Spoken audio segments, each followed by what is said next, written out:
Hey Anthony, what are you doing this Saturday? Carlos asked me when I walked into the cafeteria.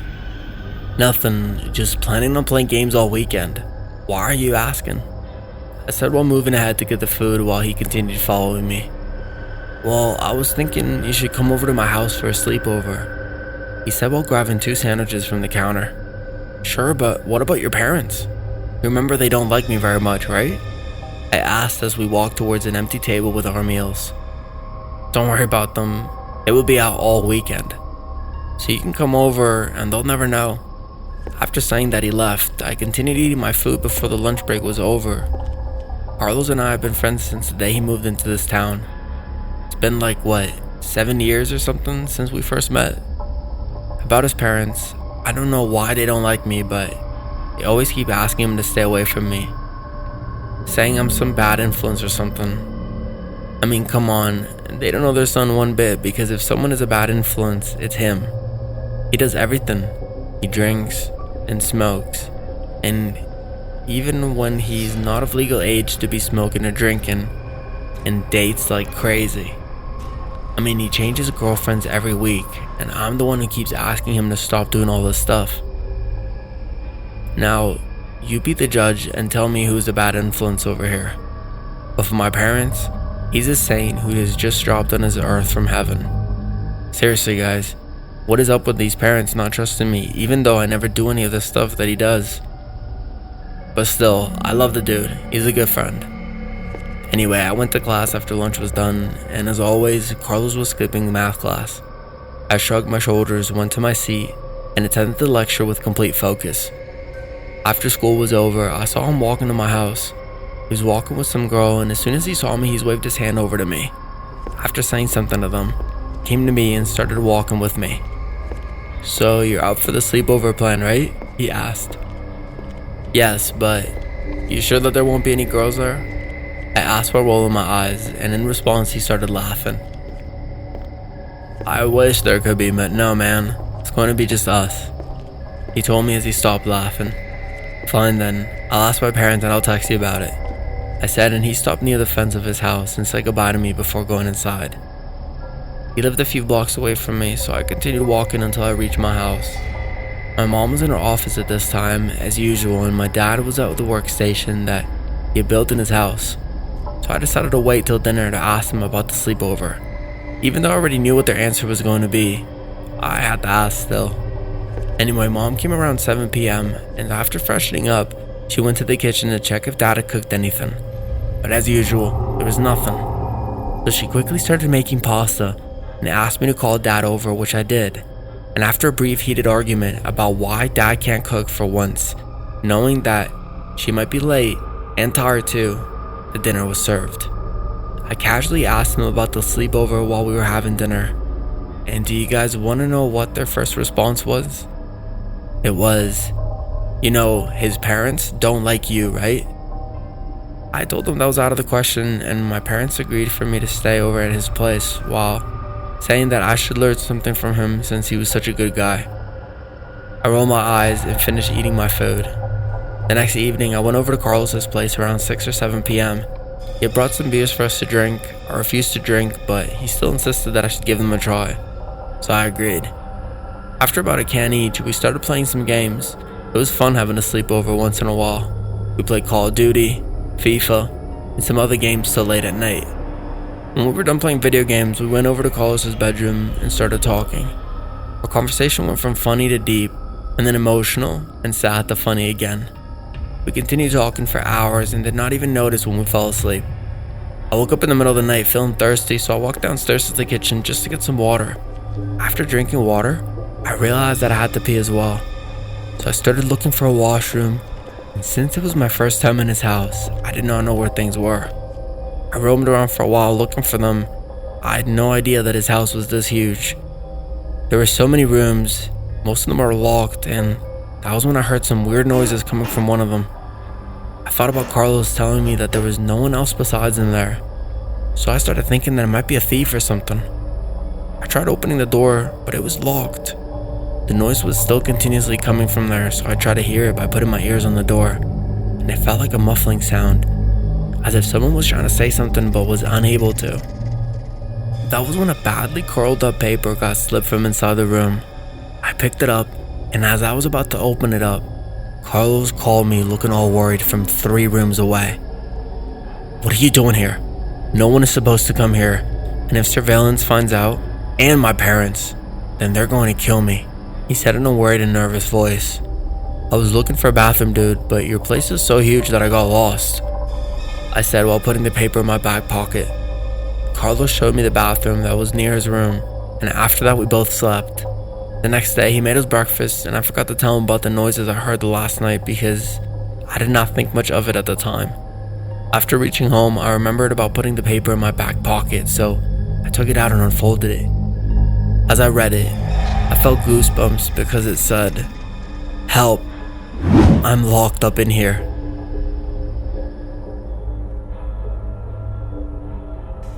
Hey guys, thanks so much for all the support. If you haven't subscribed to the channel yet, please feel free to do so.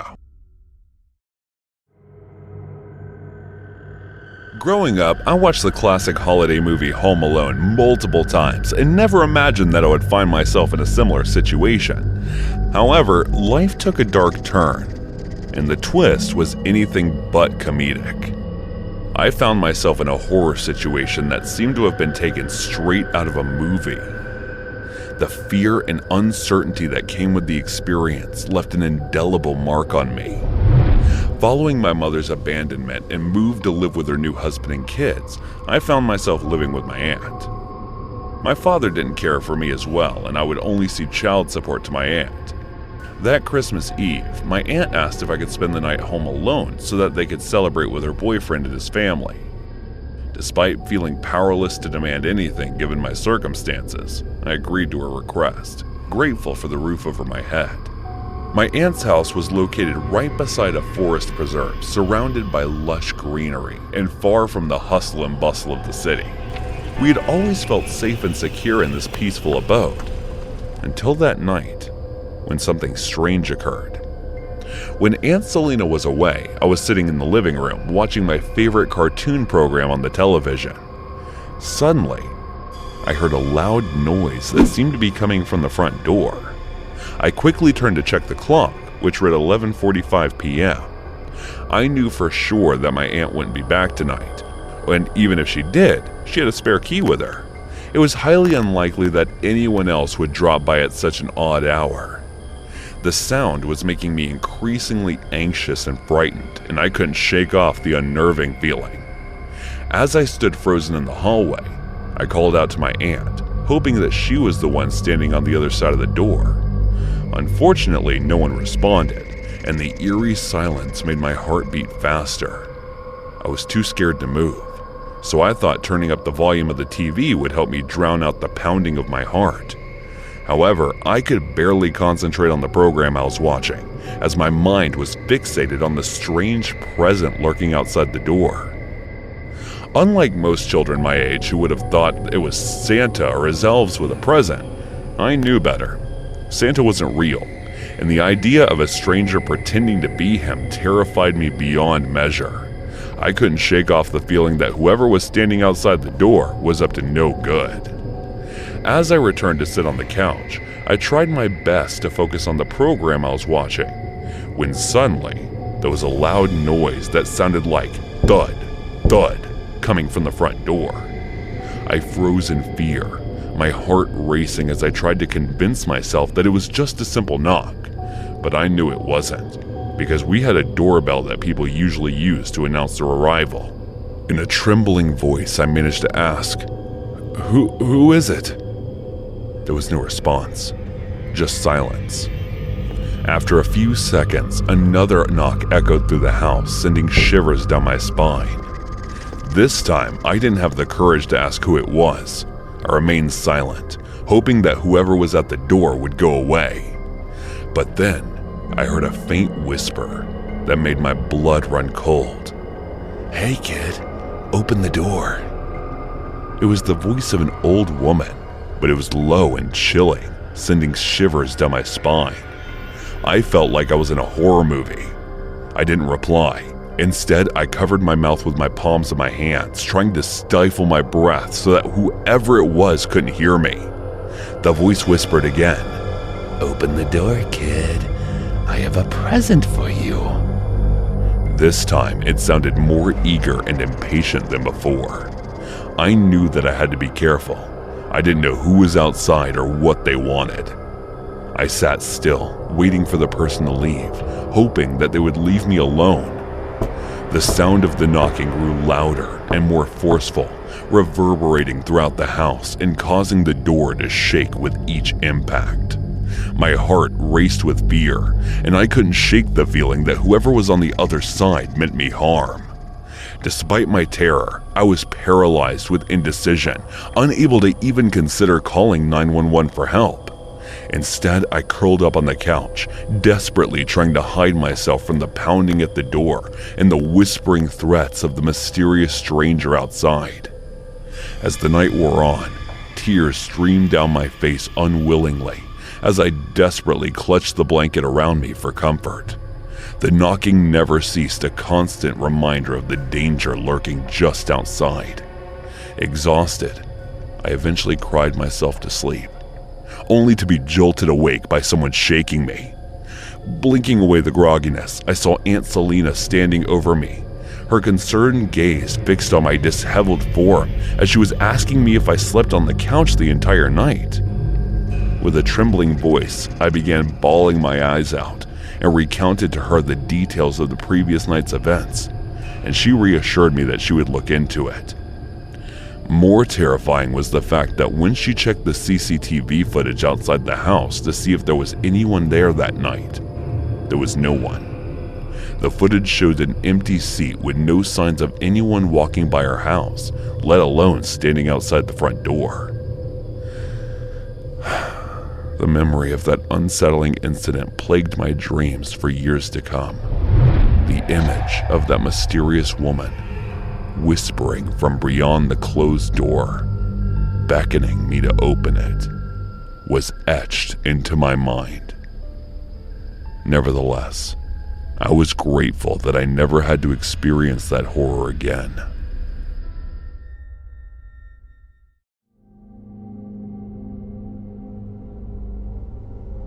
I'm your typical 21-year-old American girl. I grew up in the suburbs and had a pretty nice upbringing. Unfortunately, I had been a total party girl up until the time I turned 20. That was when I started getting my stuff together. I nearly died of alcohol poisoning one night, and despite being surrounded by some of my friends, nobody even bothered to help me. Even when it was obvious that something was wrong, I'm not gonna lie to you, I was a really crummy person when I was younger. One of the things I remember doing with my friends was teasing a really unpopular kid. I get asked out by a fair amount of guys, and I'm not the ugliest girl in the world. My friends and I all had an Algebra 2 class towards the end of high school, and one of the boys in it always seemed to be checking me out. I really regret being mean and teasing him because he was honestly a pretty nice kid, just kind of socially awkward and completely lacking in any sense of fashion or style. One day after class, my friends and I were talking about a party for that weekend. He must have been listening in on our conversation because he came up to me and asked if I needed someone to go to the party with.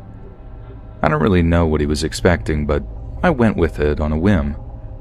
I told him that I really needed a nice guy to go with me so people would think I have a boyfriend. He agreed to go with me and said that he would pick me up before the party. We exchanged phone numbers, and that was that. My friends and I were already plotting on how we were going to embarrass him on the night of the party. I told him that it was a professional party. He told me that he had to go out and buy a tuxedo then. Me, being the horrible person I was back then, totally agreed. He picked me up in his mom's car before the party on Friday night. He even brought me flowers. It was at that point that I started to feel guilty and kind of wanted to abandon the whole thing. I couldn't do it though.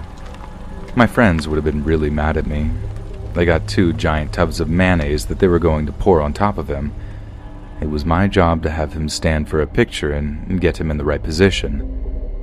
Then I will tell them that I had to go to the bathroom real quick and for him to stay in place, and that's when my friends were going to pour the mayonnaise on him. Again, I regret that whole role I played in this whole thing. I even felt guilty at the moment when I walked away, and I actually went to the bathroom. I didn't want to watch it happen.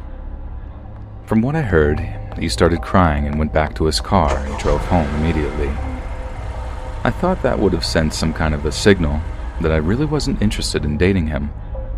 Well, he didn't quite get that signal, because he still kept trying to talk to me and go out on another date. He even tried asking me where I went that night, and it made me feel even worse than I already did because he didn't even realize that I was in on the joke. Like he thinks he randomly got mayonnaised. As guilty as I felt, I just tried to ignore him and hope the problem would go away on its own. We only had another month or so of algebra, and it was every other day, so I figured the number of times I had to see him were limited. Well, he never actually got the hint. He found me on Facebook and messaged me on there. He somehow found my phone number, which I still don't quite understand how he did it either. Suffice to know that he still regularly made an attempt to date me for a very long time. I tell you this story not for fun or to brag, but because this guy, Donald was his name, continued his interest in me for 6 years. Still, even to this very day, we've been out of high school for years now, and he still messages me or reaches out in some way every few weeks. After I started getting my life together, I tried explaining to him that I wasn't interested in him, but he never really got the message. I work a night shift job now, at a gas station on the edge of town. For the most part, we only really ever got truckers and the occasional traveler. Anything else is pretty rare, but sometimes on certain nights, around 3 o'clock in the morning, Donald will show up, and he's not looking to get gas, he's looking to get me. It's only happened 3 times now, but they were honestly pretty horrifying, and I nearly called the police the last time. I think I will if he shows up again. The first time he showed up where I worked, he tried pretending like it was a coincidence. Like, "Oh, hey, I didn't know you worked here. I was just buying one candy bar at a gas station at 3 o'clock in the morning." You know, the usual. And that night was really weird. The second time he came by, he told me that it was a long drive from his house to the gas station, but he said that it was worth it because the candy bars at this gas station were the best. Bear in mind, this guy was buying plain Hershey milk chocolate candy bars every time he came in, and not in bulk either, literally just one every single time he came in. Like, could you get any weirder? This last time that he came, though, that was the time that really freaked me out. He's a lot rougher now that he's been out of high school. I think he works at some kind of manual labor job, or maybe he's just a dirty person. He always looks really disheveled when he comes in. And he walked into the gas station, bought his usual chocolate bar, but instead of leaving, he just stood there. I was standing at the cash register, just kind of awkwardly waiting for him to go, but I handed him back his change and receipt and just watched him stand there and stare at me, like dead-on staring me in the eye. I felt extremely uncomfortable and didn't know exactly how to end the social interaction. I asked him if he needed anything else, but he just said no and then continued staring at me. And that was when he reached over the counter and tried holding my hand. I could tell by the look on his face that he had some sort of intimate intentions in his mind, something devious. As freaked out as I was, I pulled my hand back as fast as I could and told him that he had to go. "Why you gotta be like that? I love chasing you, but you gotta give in one day," he said to me. That was when I told him that I was not interested in him at all, and the only reason I went on a date with him was because I was in on the joke to pour the mayonnaise on him. I told him that I wouldn't date him if he was the last guy on earth and that I would never be interested in him. I saw his facial expression go from nefarious to angry. He knocked a bunch of gum off of the gum rack before storming out. Before he walked out the door, though, he stopped and looked me right in the eye and said, "I'll have you one day, you little pretty princess." And then he left. I had no idea how to respond. I don't even know what to do about the situation. He's not really doing anything illegal, I don't think, other than knocking things over. If I see him again, though, I might have to call the police. If this isn't stalking, then it comes pretty darn close. And the part that kills me about the whole thing is that I just want to put that phase of my life behind me. I don't want to think about being popular or partying or being mean to kids like him. I just want to save up some money, get my life together, and maybe find a good boyfriend. But yeah, that's my ongoing situation with a very creepy guy I played a prank on from high school. And looking back, I never should have gone along with it. I should have followed my intuition and done the right thing. Instead, I guess I have to pay my dues for what I have done in some way. Maybe this is some weird form of justice.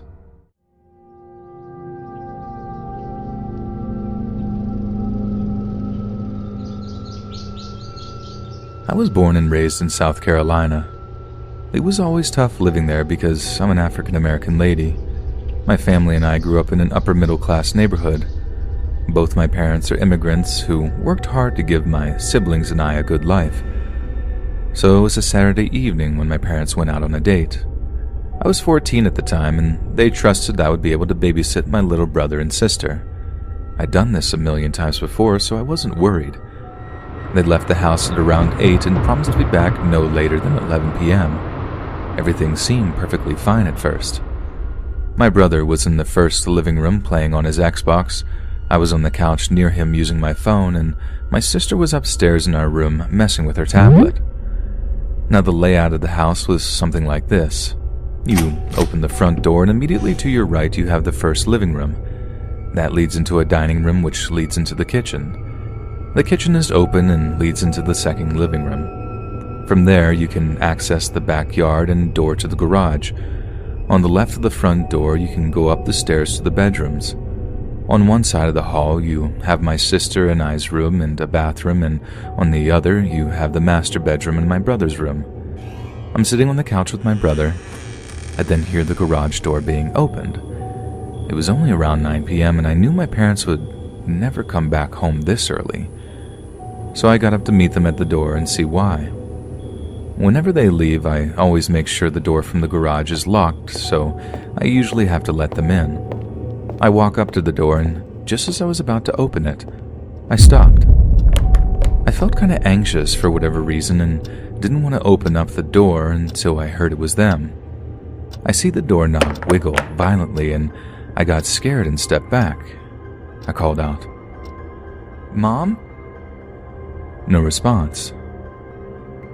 "Dad, is that you? Stop messing around." Nothing. I started to get really scared. "Dad, if this is you, please say something. I'm getting scared." After I said this, the wiggling got way more violent. It looked like the door was going to burst at any moment.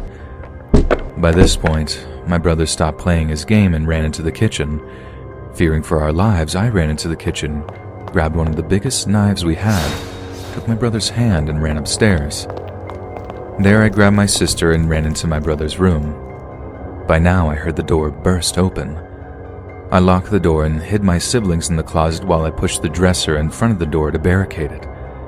After I did that, I sat on his bed and called the cops.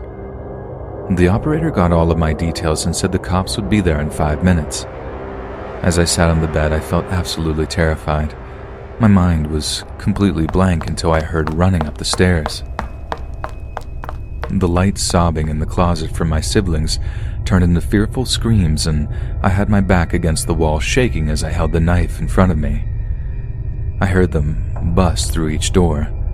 Eventually, they got to the end of the hall where my brother's room is and tried to open the door. They got angry and started banging and yelling at us to open up. I could tell by the voice that it was a man. Eventually, he's able to bust the lock and slide the door open. We lock eyes as he tries to get past my little makeshift barricade. I get a good look at his face and his features. He couldn't have been more than 5'10" and had a stocky build and a very deep voice. He had, at least to me, very obviously gotten cosmetic surgery. His face looked incredibly artificial. His skin had this unnatural smoothness to it. He had these glossy big lips, and his eyes seemed to be just a little too big. And I was on the verge of tears when I just yelled, "Don't come any closer! The police are on their way!" that seemed to stop him in his tracks. He took one last look at me when he ran down the stairs and out the front door. I ran to the closet to check on my siblings and see if they were all right. They were pretty shaken up, but other than that, they were okay. I heard the police finally pull up to my house about a minute later. An officer came in and yelled to see if we were all right. I remember being taken to the station with my siblings and calling my parents on the way too. We filed a report, but nothing came of it. I remember being so angry about it. There couldn't be that many people who looked like that in South Carolina. How was it so hard to find someone who left the crime scene within minutes before them arriving?